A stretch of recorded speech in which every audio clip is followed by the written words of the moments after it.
کتنی بڑی بات ارشاد فرمائی، فرمایا لا تقنطوا من رحمت اللہ، تم نے میری رحمت سے نا امید نہیں ہونا۔ اللہ کی رحمت سے نا مالک کیا ملے گا؟ فرمایا ان اللہ یغفر الذنوب جمیعا، اللہ سارے ہی گناہ معاف فرما دے گا۔ تو جن لوگوں کو اللہ کی رحمت پر نبی کریم علیہ السلام تشریف فرما ہے، امام غزالی نے لکھا ایک بدو آ گیا، دیہاتی سادہ آدمی، سادے بندے بھی سادے ہوتے ہیں، ان کا بھی اپنا طرز زندگی ہوتا ہے۔ تو بدو آ گیا، سادہ آدمی تھا، آتے ہی السلام علیکم لے کے نا تو کوئی بات ہی نہیں کی، سیدھا سیدھا ہی کہتا یا رسول اللہ صلی اللہ علیہ وسلم یہ بتائیں قیامت کے دن حساب کس نے لینا ہے؟ حضور فرمانے لگے بھائی یہ تو بڑی صاف سی اور مختصر سی اور سادہ سی بات ہے، حساب تو اللہ تعالیٰ نے لینا ہے۔ اب اس نے جو لفظ کہے اللہ کے حبیب کی آنکھوں میں آنسو آ گئے، کہنے لگے اگر اللہ نے حساب لینا ہے پھر انشاءاللہ کرم ہی ہوگا۔ تو حضور فرمانے لگے تمہیں یہ امید کس طرح ہے؟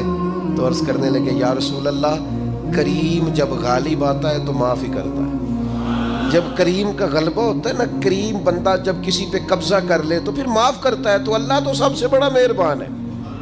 وہ بات کی اور اگلا جملہ ہی کوئی نہیں کہا، وہ چلے گئے۔ تو حضور علیہ السلام نے اب اس بات پر رزلٹ دیا، فرمانے لگے کریم محبوب بندہ سادہ تھا، بات بہت بڑی کر گیا ہے، بڑی بات کر گیا، سادہ آدمی۔ میرے عزیز، اللہ کی رحمت پر جن لوگوں کو امید ہو انہیں موت سے ڈر، اور پھر جن کو محبوب کی ملاقات کا شوق ہو نا، ہم نے جان دے دی وعدہ دیدار پر، ہم سے وعدہ کیا گیا تھا کہ تم مرو گے نا تو تمہیں دیدار ملے گا، تو ہم نے جان ہی دے دی وعدہ دیدار پر، جان ہی دے دی وعدہ دیدار پر۔ اور پھر فرماتے ہیں نقد اپنا دام ہو ہی جائے گا، فرماتے ہیں ہم نے جان دی ہے اس وعدے پر کہ وہ ملے گا، تو امید ہے کہ یہ سودا ادھار نہیں، جیسے ہی قبر میں جائیں گے سامنے حضور کی زیارت نصیب ہو جائے گی۔ اس لیے لحد میں بھی عشق رخ شاہ کا داغ لے کے چلے، اندھیری رات سنی تھی سو چراغ لے کے چلے۔ یہ حدیث آپ نے بھولنی نہیں، یہ تنہائیوں میں یاد رکھنے کی روایت ہے، یہ تنہائیوں میں پڑھنے کی روایت ہے۔ یہ اپنے ذوق کو تازہ، جو لوگ کہتے ہیں نا وجد سرور کیف میں جانا چاہتا ہوں، وہ مشکات شریف کی اس حدیث کو دیکھے۔ اللہ کے حبیب علیہ السلام نے فرمایا لوگوں میں تمہیں بتاؤں قیامت کے دن اللہ تعالیٰ بندوں سے پہلا سوال کیا فرمائیں گے اور بندے اس کا جواب کیا دیں گے؟ یا رسول اللہ کرم فرمائیے، بتائیے۔ تو کریم فرمانے لگے اللہ تعالیٰ قیامت کے دن بندوں سے سب سے پہلا سوال، اگرچہ بعض اور احادیث میں اور سوالات بھی آئے ہیں قیامت میں جو سب سے پہلے ہوں گے، لیکن اس حدیث میں یہ والا سوال حضور نے بیان فرمایا۔ حضور فرمانے لگے اللہ قیامت کے دن اپنے بندوں سے سب سے پہلا سوال یہ فرمائے گا کیا تم میری ملاقات کو پسند کرتے تھے؟ اوئے ہوئے ہوئے، کیا تمہارا ملنے کو جی چاہتا تھا؟ کبھی اے حقیقت منتظر نظر آ نہ لباس مجاز۔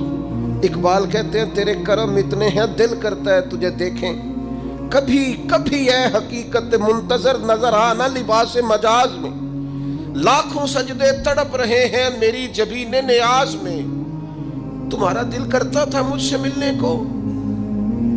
حضور فرماتے بندے عرض کریں گے مالک بڑا دل کرتا تھا۔ تو پھر اللہ فرمائیں گے یہ گفتگو کی معنویت تو دیکھو یار، اس کا حسن تو دیکھو۔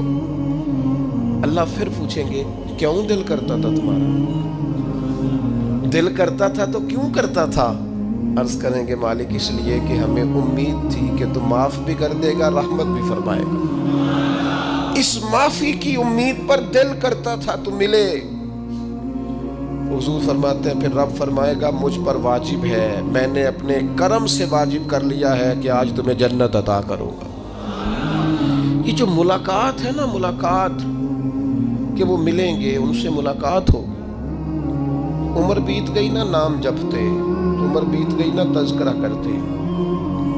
ہم سے بھی لوگ پوچھتے ہیں کیا کمائی کی، کیا زندگی میں حاصل کیا، تو ہم کہتے ہیں شرق سے غرب تک، ملک کے ایک کونے سے لے کر دوسرے کونے تک مدینے والے کی بات کی، حضور کا ذکر کیا ہے۔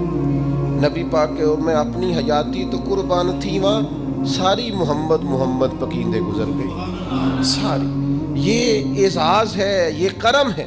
اب کیا ہوتا ہے، گناہگار لوگ ہیں، اتنا بڑا دعویٰ تو نہیں کر سکتے، لیکن دل تو چاہتا ہے نا کہ چلو جس کا نام لیا ہے اس کی کبھی زیارت بھی ہو، کبھی ملاقات بھی ہو، کبھی نظر کرم بھی ہو۔ کسی نے اپنے محبوب سے کہا تھا کہ ذرا ایک نظر مجھ پہ بھی کیجئے، تو قریب بیٹھے ایک شخص نے کہا یار تو نے بڑا دعویٰ کیا ہے، جو محبوب ہوتے ہیں ان کو تکلیف نہیں دی جاتی، تو کہتا ہے پورا چہرہ ہی تیری طرف پھیرے۔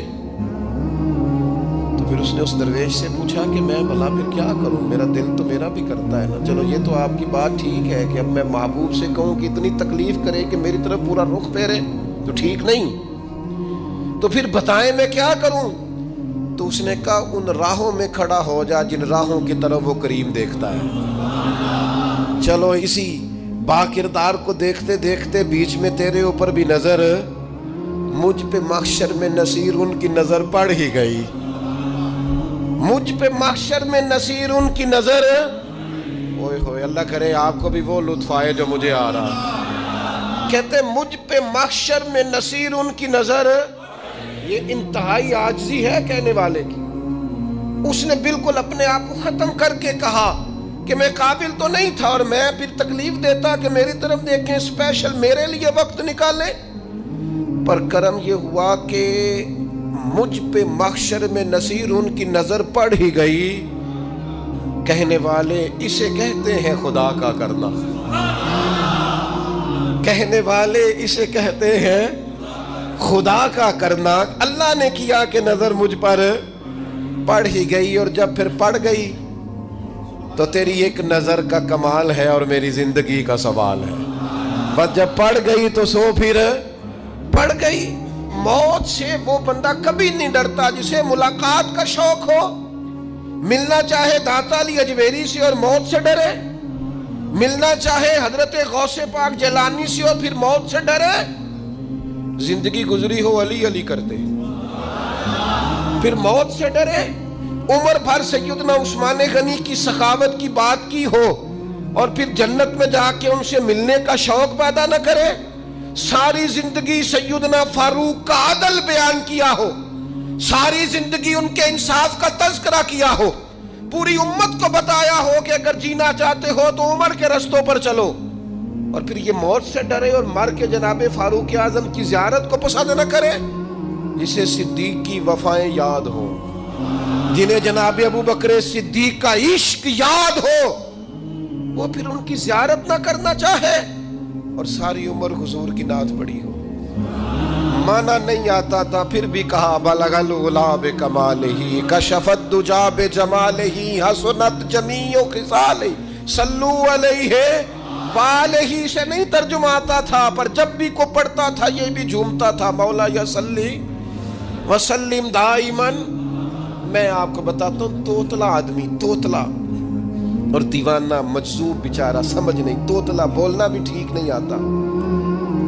مجھے نماز کا سلام پھرا تو وہ جلدی آ گئے، وہ ایک مجذوب آدمی تھے، سادے تھے، تو سلام لی تو کہنے لگے میں گل کرنی سی، تو میں نے ان سے کہا کہ تھوڑی دیر کے بعد ملتے ہیں۔ سادہ آدمی ہے، اللہ مجھے معاف کرے، میں کوئی نقل تو نہیں ان کی اتار سکتا، اس زبان کو ہم توتلی نہیں کہتے، ہم اس زبان کو بلالی زبان کہتے ہیں۔ یہ بڑی خوبصورت زبان ہوتی ہے، یہ جو توتلے لب و لہجے ہوتے ہیں نا، وہ جب بچہ پوری طور پہ اماں نہیں کہہ سکتا، توتلا ہوتا ہے تو کوئی مزہ آتا ہے اماں کو اماں کہلوانے میں۔ جب وہ پوری طور پر باپ کو بابا نہیں کہہ سکتا اور توتلا ہوتا ہے تو کوئی مزہ آتا ہے کہنے میں۔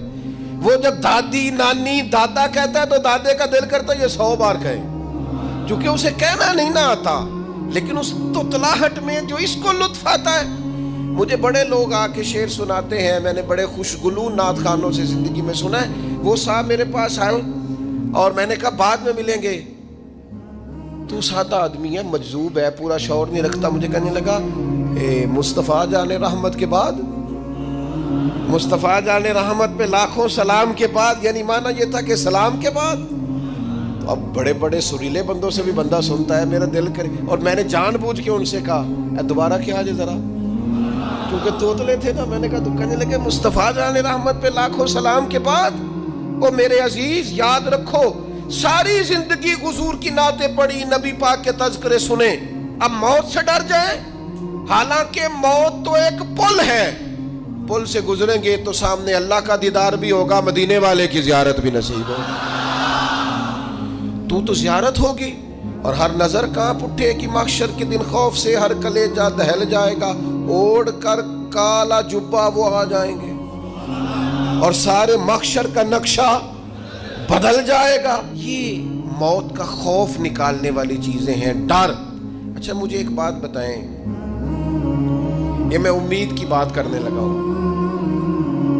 چلیں اب یہ بات تو مشکل ہے پر کرنی پڑے گی، مجبوری ہے، کبھی کبھی ابا جی سے مار بھی پڑ جاتی ہے بندے کو، گھر میں کو 2-4 لگ بھی جاتی ہیں، تو اس وقت نا جو سب سے بڑا سہارا کسی کو نصیب ہوتا ہے وہ یہ ہوتا ہے کہ اللہ کرے اماں گھر میں موجود ہو۔ اور میں نے دیہاتوں میں کئی مائیں ایسی دیکھی ہیں جو بیٹے کے حصوں کی مار کھاتی ہیں، ابا نے ڈنڈا لے لیا ہے بیٹے کی غلطی پہ، اب اماں بیچاری سامنے ہو گئی ہے، 2-4 اس نے بھی کھا لی۔ یہ بات آپ سمجھیں، موت کا خوف نکالنے کے مفہوم میں بات عرض کر رہا ہوں، اماں موجود ہونا گھر میں تو ابا سختی بھی کرنے لگے تو کسی وقت احساس ہوتا ہے کہ جناب یہ سختی نہیں ہوگی کیونکہ میری اماں، اور اماں پوری وکیل بن جاتی ہے، کہنی تو نہیں پتا وہ ہو گئی غلطی، وہ فلانے دے منڈے نے خراب کیتا ہے، حالانکہ ہو سکتا ہے اس نے اس کو بھی خراب کیا ہو، لیکن وہ اماں وکیل ہے، وہ وکالت کر رہی ہے اور وہ بے لوث کر رہی ہے، ہوتا ہے ایسے۔ اس بات کو سمجھ لیں اچھے طور پر، موت کا خوف نہیں، ڈر نہیں، اس لیے کہ گھر میں ماں موجود ہو تو باپ کا ڈر نہیں ہوتا، تو قبر حشر میں تو رسول کریم موجود ہے، وہاں تو نبی کریم موجود ہے، وہاں تو اللہ کریم اپنی رحمت فرمائے گا بندوں پر، اس لیے خوف نہیں، پینک نہیں، اپنی غلطیوں کا احساس ضرور کریں، اپنے اعمال پر توجہ ضرور دیں، لیکن موت کے خوف تلے دبتے نہ جائیں، انشاءاللہ صبح قیامت کرم ہوگا۔ میرے نبی پاک علیہ الصلوۃ والسلام نے تو فرمایا ہے بس ہم نے ایمان کامل لے کے جانا ہے دنیا میں، حضور نے فرمایا ہے جس طرح 14ویں رات کا چاند چمکتا ہے اس طرح میرے غلاموں کے چہرے چمکیں گے قیامت کے۔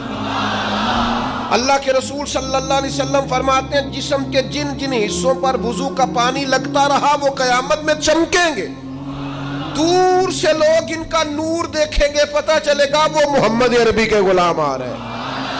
یہ کرم ہوگا صبح قیامت، یہ عطائیں ہوں گی، اس لیے مومن موت سے ڈرتا۔ سیدنا بلال حبشی رضی اللہ تعالیٰ عنہ، آخری وقت ہے، نزع کا عالم طاری، اور یہ گفتگو دیکھیں غلاموں کی، آپ کی اہلیہ رو پڑی، کہنے لگی ہائے ہائے افسوس۔ حضرت بلال فرمانے لگے کیا ہوا؟ کہنے لگی افسوس ہے کہ آپ دنیا سے جا رہے ہیں۔ تو حضرت بلال نے مضمون ہی بدل دیا، سوچ کا زاویہ ہی بدل دیا، فرمانے لگے یہ افسوس کا مقام نہیں، یہ تو خوشی کا مقام ہے، اس لیے کہ میری آج آنکھیں بند ہوں گی، قبر میں کھلیں گی، مدینے والے محبوب سے بھی ملوں گا، حضور کے غلاموں سے بھی ملوں گا صلی اللہ تعالی علیہ وسلم۔ تو موت تو مقام مسرت ہے، اور اگر یہ مل جائے زندگی میں، ایک بدو ایمان لے آئے، ابن ماجہ میں موجود ہے، حضرت ابو ہریرہ رضی اللہ تعالیٰ عنہ حدیث کے راوی ہیں، فرماتے ہیں ایک بدو ایمان لائے اور انہوں نے حضور علیہ السلام کے ساتھ ہجرت بھی کی، ابن ماجہ میں موجود ہے۔ تو نبی پاک علیہ السلام نے نا انہیں ایک صحابی کے ساتھ کر دیا، اب ان کے کام کاج میں مصروف ہو گئے ان کے ساتھ۔ تو حضور علیہ السلام نے نا ایک جگہ سے مال غنیمت آیا، تو طریقہ مبارکہ یہ تھا کہ مال غنیمت میں سب کو حصہ دیا جاتا تھا، اگرچہ وہ جہاد پہ نہیں گئے لیکن حضور نے انہیں بھی حصہ دیا، تو وہ صحابی تو رو پڑے، عرض کرنے لگی حضور میں اس کے لیے تو ایمان نہیں لایا تھا۔ حضور نے فرمایا پھر بتائیے، گرچہ حضور جانتے ہیں کس لیے لائے تھے؟ عرض کی حضور میں تو اس لیے ایمان لایا تھا کہ میں رب کی راہ میں لڑوں گا اور میں اپنی جان پیش کروں گا، میں شہادت کے لیے ایمان لایا تھا، مجھے یہ مال دولت نہیں چاہیے۔ تھوڑی ہی دیر گزری کہ ایک اور مارکے کا اعلان ہو گیا، جنگ کا اعلان ہو گیا۔ حضور نے فرمایا چلو، وہ گئے اور چند ہی لمحے گزرے کہ وہ میدان میں اترے اور پھر شہید ہو گئے۔ صحابہ کرام ان کی مقدس لاش مبارک کو اٹھا کے محبوب کے قدموں میں لائے تو نبی کریم نے کیا خوبصورت بات ارشاد فرمائی۔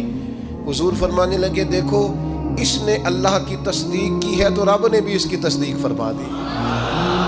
اور پھر یہ دو جملے محبوب کہتے کہتے اٹھے اور پھر حضور نے اپنا جبہ مبارک اتارا اور اتار کے فرمایا اس بندے کو نہ اس جبے میں کفن دے دو، اس میں اسے کفن دو، اس لیے کہ تو شہادت کے لیے ایمان لائے، موت کی آنکھوں میں آنکھیں ڈال کے جیا، اپنی زندگی کمزور نہ گزارو۔ مسلمانوں پہ کافر کا رعب طاری ہو گیا ہے۔ ایک تو ہوتا ہے نا کہ کوئی مدد کرنا، کوئی آگے بڑھنا، فلسطین کا نام تک نہیں لے رہے حکمران زبان سے، ذکر تک نہیں کر رہے، چینل ذکر نہیں کر رہے۔ اتنا رعب، اتنا کفر کا خوف، صرف اس لیے کہ ہمیں موت کا ڈر ہے، مر جائیں گے تو بستر پہ نہیں مریں گے، بیماریوں سے نہیں مر جاتے لوگ۔ خدا کے بندو اپنی زندگی میں اتنا خوف اگر موت کا پیدا کر لو گے۔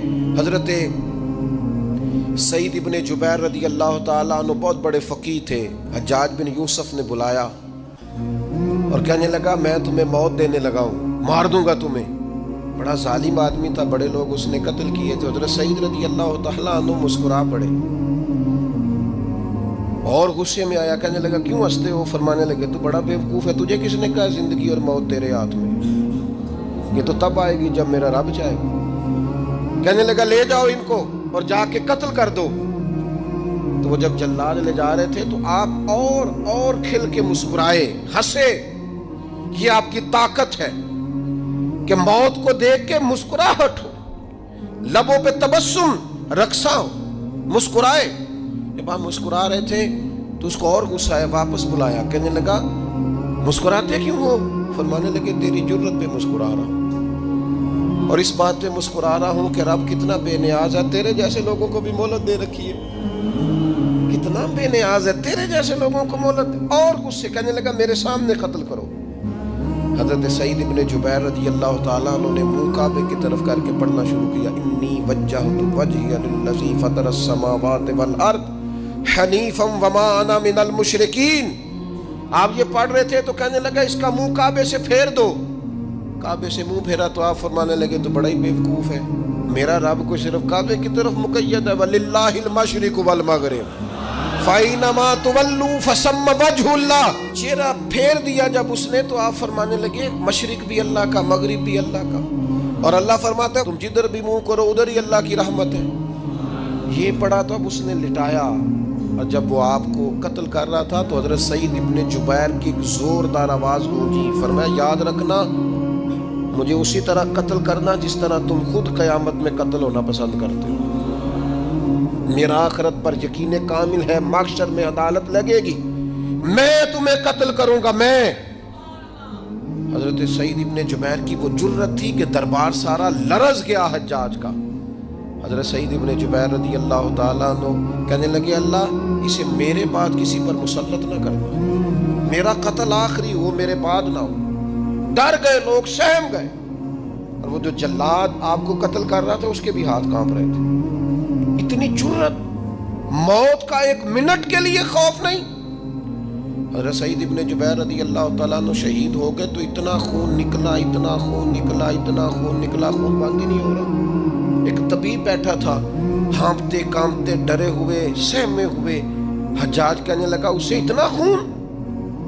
تو کہنے لگا بادشاہ میں نے سالوں مریض دیکھے ہیں، اس کو پتہ چل جائے نا مرنے والا ہوں وہ تو اتنا خوف میں آتا ہے، پہلے ہی اس کا سارا خون جم جاتا ہے اور سکڑ جاتا ہے اور اس کا خون جل جاتا ہے۔ یہ جو بندہ تم نے شہید کیا ہے نا اس میں ایک رتی برابر بھی موت کا خوف نہیں تھا، موت کے خوف سے بے نیاز تھا، اتنا خون نکلا۔ حضرت سعید ابن جبیر شہید ہوئے اسی دن حجاج کے پیٹ میں درد شروع ہوا، صرف 15 دن۔ حجاج بعد میں زندہ رہا ہے 15 دن، اور ساری رات تڑپتا تھا، کہتا تھا مجھے خواب میں آ کے پیروں سے گھسیٹتے۔